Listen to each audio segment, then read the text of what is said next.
जो देश का आप माहौल देख रहे हैं, इस नई सेना भर्ती योजना को लेकर, कारण इस योजना को लाने का बताया जा रहा है कि आर्थिक कारण है।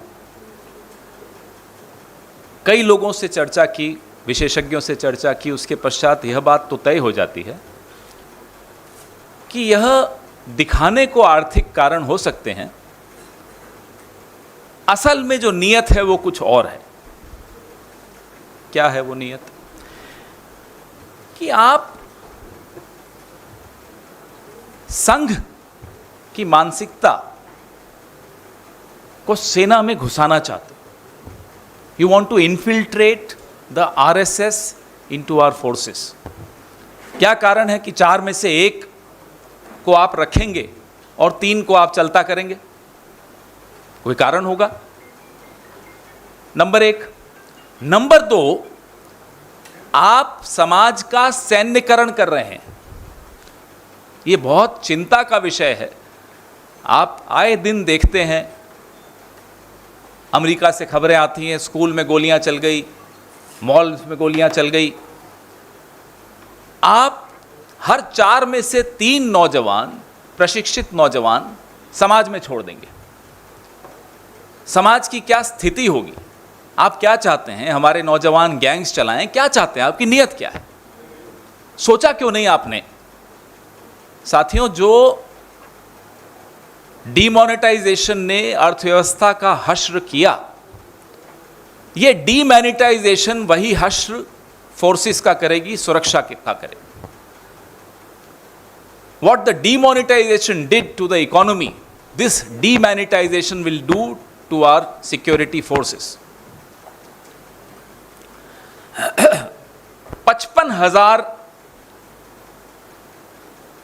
सैनिक हमारे हर साल सेवानिवृत्त हो जाते हैं। बहुत अच्छी तरह प्रशिक्षित होते हैं, काबिल होते हैं। अभी उनका काफ़ी वक्त बचा होता है जिसमें वो कुछ योगदान दे सकें। आप रीसेटलमेंट डायरेक्टरेट का आंकड़ा उठाकर देखिए, मात्र 2 से 3% को फिर से नौकरी मिल पाती है, बाकी बेरोजगार होते हैं। तो आप जो आज 55,000 प्रतिवर्ष रिटायर्ड सैनिकों को रोजगार नहीं दे पा रहे हो, ये क्यों वादे करते चले जा रहे हो आप कि ये भी दे देंगे उनको, उसके बाद ये भी दे देंगे उनको? आपका पुराना ट्रैक रिकॉर्ड तो देखिए, आप नहीं दे पा रहे। आप जिस तरह से योजनाएं लाते हैं, नोटबंदी में 50 दिन में 60 बार आपने परिवर्तन किया नीति में। 50 दिन में 60 बार। जीएसटी आप ले आए बिना सोचे समझे। 10 महीने में 376 changes in GST in 10 months.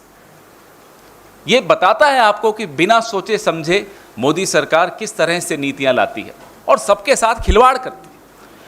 जो काले कानून लाए थे, वो 1 साल तक आप जिद पे अड़े रहे, फिर आपको पीछे हटना पड़ा। सीएए 2.5 साल पहले आप लाए, आज तक आप नियम नहीं बना पा रहे हो, क्योंकि आपने बिना सोचे समझे एक दिन सुबह उठे और थोप दी एक नीति। अब ये जो अग्निपथ नाम की स्कीम है, पिछले 3 दिनों में 3 अलग अलग परिवर्तन आ चुके हैं। अभी 3 ही दिन हुए हैं। तो आप सबके माध्यम से हम फिर से गुजारिश करेंगे नरेंद्र मोदी जी से कि पहली बात, बिना सोचे समझे नीतियां थोप कर लोगों की जिंदगी के साथ, देश की सुरक्षा के साथ खिलवाड़ करना बंद कीजिए। दूसरी बात, जैसा कि मेरे साथी ने कल भी बताया, इस योजना को तुरंत वापस लीजिए। अब मेरे वरिष्ठ सहयोगी सांसद प्रमोद तिवारी जी से मैं आग्रह करूंगा कि वो अपनी बात रखें। धन्यवाद पवन भाई।